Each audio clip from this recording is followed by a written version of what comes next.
मी गुन्हेगार आहे, गुन्हेगार आहे मी.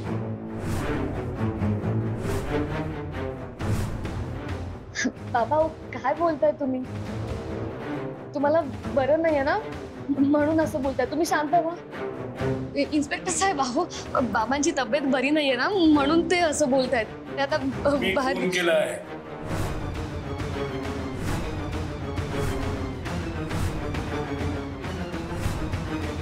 दिग्विजय सराफांचा खून मी केला.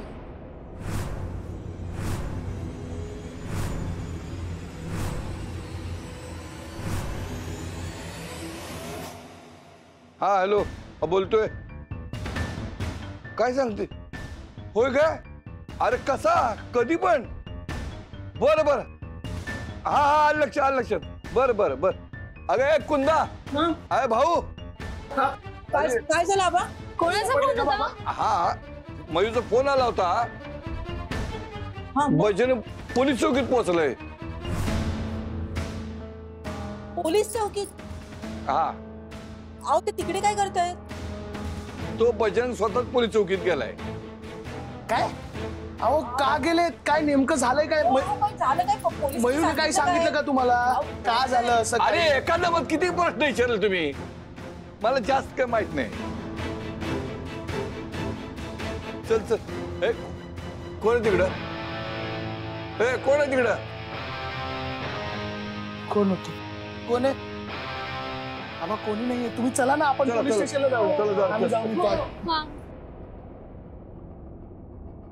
काय मॅडम, पाहिला की नाही रणसिंग यांच्या घरातला तुमचा महा एपिसोड? मजा आली ना? समजवत एकदम हॉरर कॉमेडी ट्रॅजेडी समधी एकत्र. सगळं आपण अगदी ठरवल्याप्रमाणे होते, अगदी परफेक्ट झालं ना आता तुमच्या मनासारखं मॅडम? हो बाबा, यावेळेला कामगिरी अगदी व्यवस्थित पार पाडली असते. गुड. मग आता तेवढं बक्षिशी वाढ बाकी गरीबाची. ए शाणे, कसले पैसे ग? तो मोबाईल माहितीये ना कितीचा आहे ते? ते झालंच मॅडम, पण एक सांगता का मला? काय? बजरंगानं दिग्विजय साहेबांचा खून केला अशी पोलिसांकडे कबुली दिल्यावर त्याला फासावर लटकवणार नाही ना? तुला काय फरक पडतो ग? अहो तसं नाही हो मॅडम, किती बी झालं काय बी झालं तरी भाचा आहे माझा, रक्ताचं नातं आहे हो आमचं. कसे उगा माझ्यामुळं त्या कुंदीचं कुंकू पुसायला नको. कशाला एवढं मोठं पाप डोसक्यावर घ्यायचं मी? हा आता जेलात बिलात गेला तर चालतंय, पण उगा जीव नको जायला हो. नाही म्हणजे तुम्हाला स्पष्टच सांगते, मी त्याच्यात सामील नाही व्हायची. मामा, हे बघ मला तुझी काळजी कळते, पण तू नको काळजी करूस. बजरंगची अवस्था पाहता तो मनोरुग्ण आहे हे कळेल ना पोलिसांना. त्याचे मेडिकल रिपोर्ट बघितल्यावर कळेलच त्यांना. कदाचित तो जे बोललाय ना ते मान्यही करणार नाहीत ते. मग इतका आठापिटा कशापायी केला जीवाचा? दोन गोष्टी,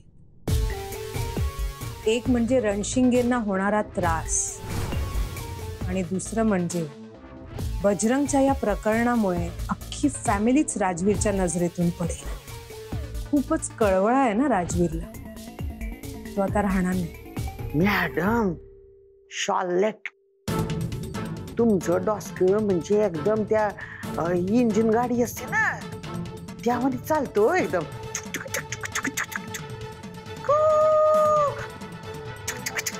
ए शाणे, आत्ता कळलं का ग तुला? चल फोन ठेव. स्वतःच बोलणं झालं की फोन ठेव. बजरंगच्या मानसिक अवस्थेमुळे कदाचित त्याला शिक्षा होणार नाही, पण तो स्वतःच स्वतःला शिक्षा करून घेऊ शकतो. हा हा यामिनी, आयडिया वाईट नाहीये. बाबा बाबा, अहो काय काय बोलताय तुम्ही? तुमची तब्येत बरी नाहीये ना? तुम्ही शांत व्हा. हा शांत व्हा तुम्ही. इन्स्पेक्टर साहेब, अहो बाबांना काही आठवत नाहीये. आठवतंय. मला आठवतंय, मीच मारलं माझ्या दिग्विजय साहेबांना. मी मारलं. नाही नाही नाही बाबा. अहो बाबा, तुम्हाला बरं वाटत नाहीये ना? हा इन्स्पेक्टर साहेब, अहो बाबांना कळत नाहीये ते. कळतंय मला कळतंय सगळं. मला आठवतंय, मला दिसतंय.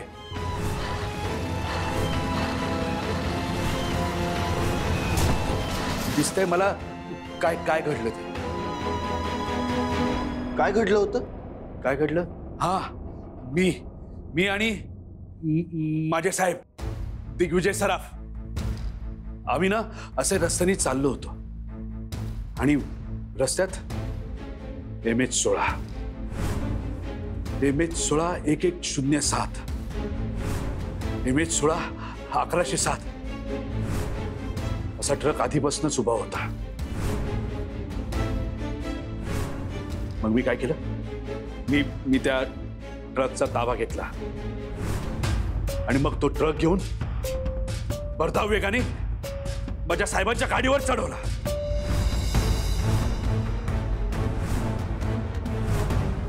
आणि माझे साहेब जागीच खलास झाले. मग तिकडे लोक आली. ते मागे लागले. मी पळायला लागलो आणि पळता ब्रिजवरून उडी मारली. ब्रिजवरून नदीत उडी मारली. नाही नाही बाबा. ओ काय बोलताय तुम्ही? हा तुम्हाला त्रास होतोय का? हा तुम्ही बाबा शांत व्हा. आणि पुढे काय झालं? त्यानंतर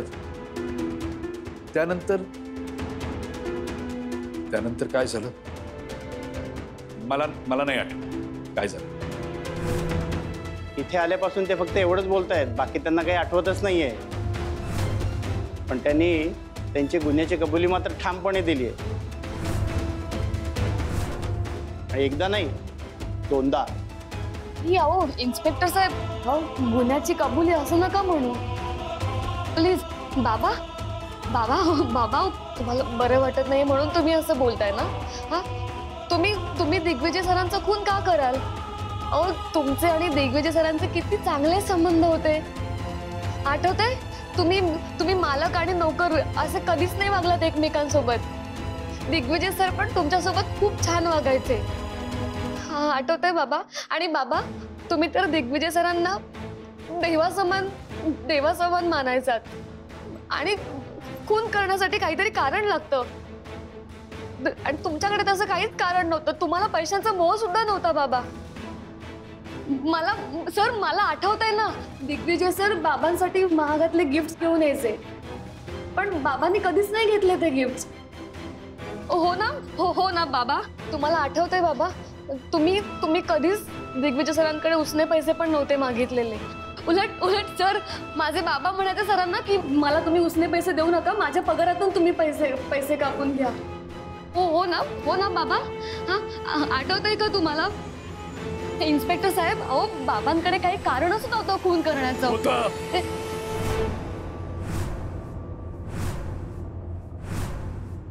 होतं माझ्याकडे कारण होतं. कारण मला राग होता. बाबा काय बोलताय तुम्ही? तुमचा कधीच कोणावर राग नव्हता. अहो तुम्ही कोणावर रागावणं शक्यच नाहीये. हो सर, बाबा कोणावर रागावणं शक्यच नाही. त्यांना कधीच यामिनी मॅडमचा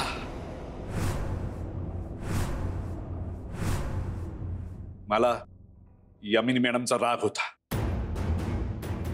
आणि म्हणूनच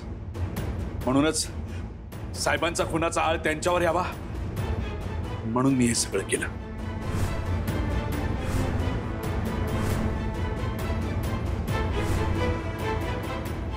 नाही बाबा नाही. राजवीर सर, अहो बाबा सगळ्यात आधी तुम्हाला सापडले होते हो ना? तुम्ही त्यांना घरी घेऊन आला होता आणि तुम्हाला माहिती आहे की त्यांना काहीच आठवत नाहीये. सर विश्वास ठेवा ना प्लीज. अहो त्यांच्या हे सगळे मनाचे खेळ चालू आहेत. राजवीर सर बोला ना, काहीतरी बोला ना. अरे बजरंगा, अरे काय केलंस तू हे? पोलिसांना शेंड्या लावतोस का रे? हा, गुण कसा केलास ते आठवतंय तुला आणि आजूबाजूचं बाकीचं काहीच आठवत नाही तुला? हा, नाही मला काही आठवत नाही. जे आठवत होतं ते मी सांगितलंय. नाही बाबा, इन्स्पेक्टर साहेब मी बोलले ना तुम्हाला, बाबांना खरंच काहीच आठवत नाहीये. तुम्ही काहीही सांगाल आणि मी त्याच्यावर विश्वास ठेवीन असं वाटलं तुम्हाला? मी खरंच सांगतोय. मी मारलंय. मला तो ट्रकनी मारलं. ट्रकचा आवाज अजूनही कानात घुमतोय माझ्या. हा घुमतोय. ते सगळं ठीक आहे, पण मधल्या 1.5-2 वर्ष तू कुठे होतास? 1.5-2 वर्ष मी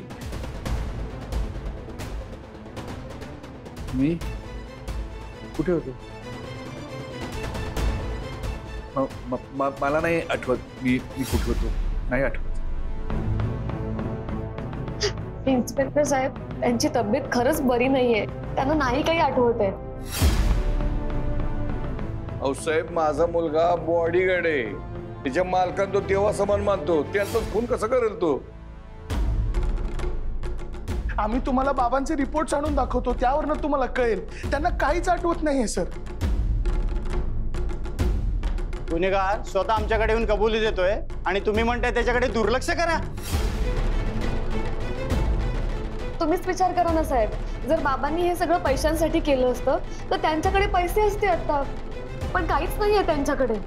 हा, जेव्हा सगळे पैसे संपले ना आणि जगायचं मुश्किल झालं, तेव्हा तो मेमरी गेल्याचं नाटक करून स्वतःच राजवीर साहेबांच्या गाडीसमोर आलाय. आणि त्याला माहिती आहे की आता राजवीर सर घरी नेतील, आपला उपचार करतील आणि हळूहळू आपल्याला सगळं आठवतंय असं भासून आपण आपल्या नॉर्मल लाईफला सुरुवात करू. नाही नाही इन्स्पेक्टर सर. सर अहो तुम्ही तरी विश्वास ठेवा ना प्लीज. बोला ना काहीतरी राजवीर सर. हा इन्स्पेक्टर सर, तुम्ही म्हणताय तसं आपण मानलं तर बाबा स्वतःला अडचणीत का टाकतील? म्हणजे जर त्यांचा हा सगळा प्लॅन होता तर इथे ते येऊन स्वतः गुन्ह्याची कबुली का देतील? आणि तुम्ही पण बघताय ना त्यांचं वागणं नॉर्मल नाहीये. त्यांना काहीच आठवत नाहीये.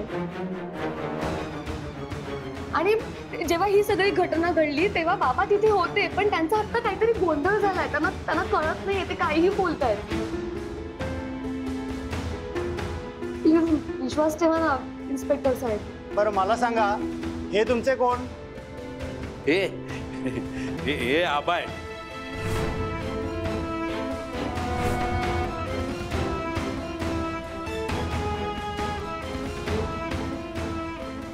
पण माझे कोणी नाही.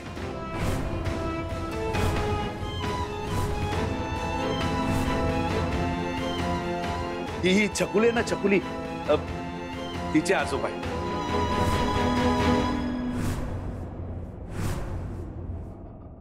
मला सांगा, तुमचं घर कुठे आहे? कुठे राहतो तू?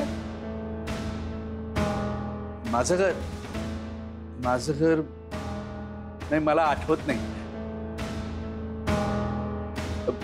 मी यांच्याच घरी राहतोय सध्या. नाही आठवत त्यांना सर. राजवीर सर तुम्ही प्लीज विश्वास ठेवा बाबांवर. हा तुम्ही बोला ना इन्स्पेक्टर साहेबांची. अहो आपण आतापर्यंत बाबांना आठवण्यासाठी प्रयत्न करत होतो. जर इन्स्पेक्टर साहेबांनी बाबांना इथेच थांबवून घेतलं चौकशीसाठी तर आपले सगळे प्रयत्न वाया जातील सर. प्लीज एकदा बोला ना राजवीर सर.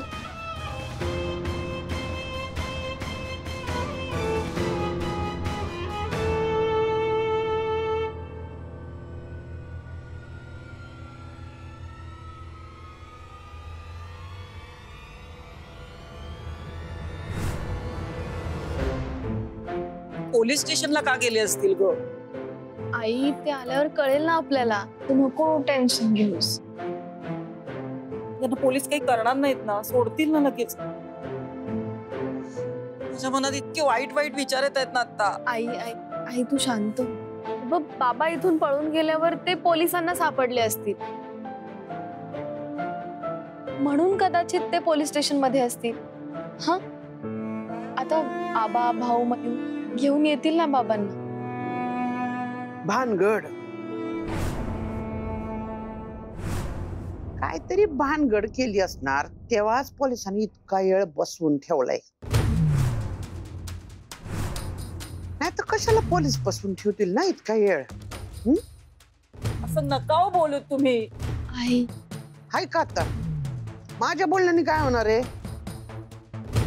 अगं बजरंगा 1.5 वर्ष गायब होता घराच्या बाहेर. तेव्हा नक्कीच त्याने काहीतरी भानगड केली असणार. नाही तर पोलिसांना काही याड लागलाय काय कोणाला बी असं उचलून न्यायला घरातून? आत्या अगं असं नको ना बोलूस. आता नको ना बोलू. माझ्या बोलण्याने काय होणार आहे? आणि तसं बी खरं बोललं की माणसाला त्रासच होतो.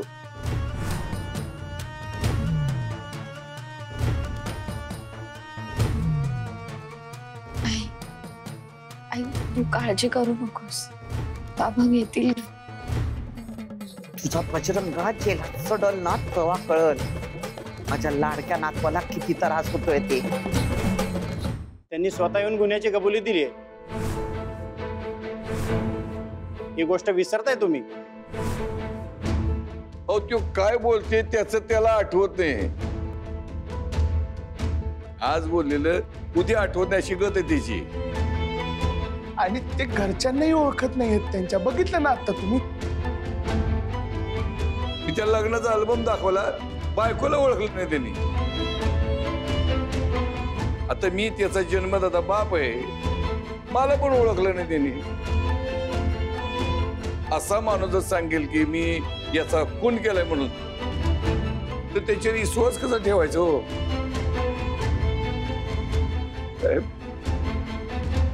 सगळं खोट आहे हो. त्याला नका अटक करू. उपकार होतील आमच्यावर.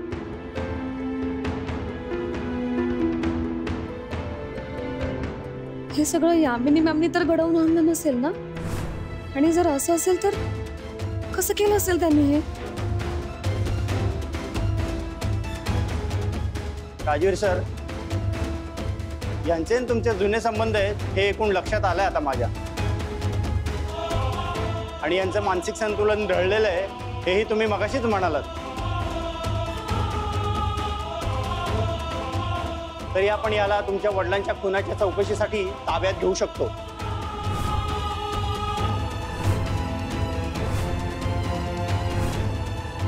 राजवीर सर तुम्ही सांगा ना त्यांना. हा तुम्ही तरी काहीतरी बोला ना प्लीज. तुम्ही सांगा ना इन्स्पेक्टर साहेबांना, ते ऐकतील तुमचं. सर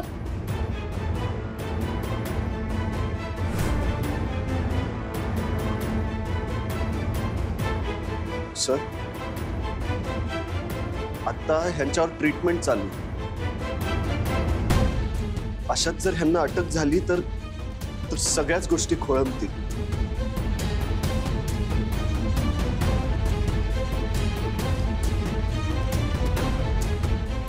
पण तुम्ही रणशिंगे कुटुंबाकडून ही गॅरंटी घ्या की जेव्हा जेव्हा चौकशीसाठी तुम्हाला बजरंग रणशिंगे इथे हवे असतील तेव्हा तेव्हा कुठल्याही परिस्थितीत ते त्यांना इथे आणतील.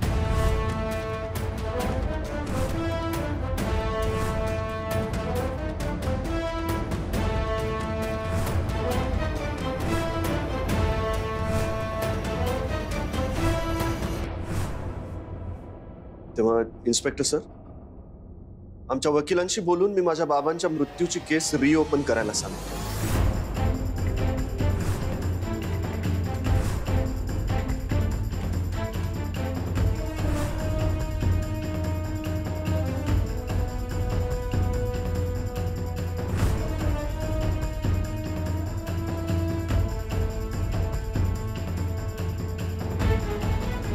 Sir Rajveer sir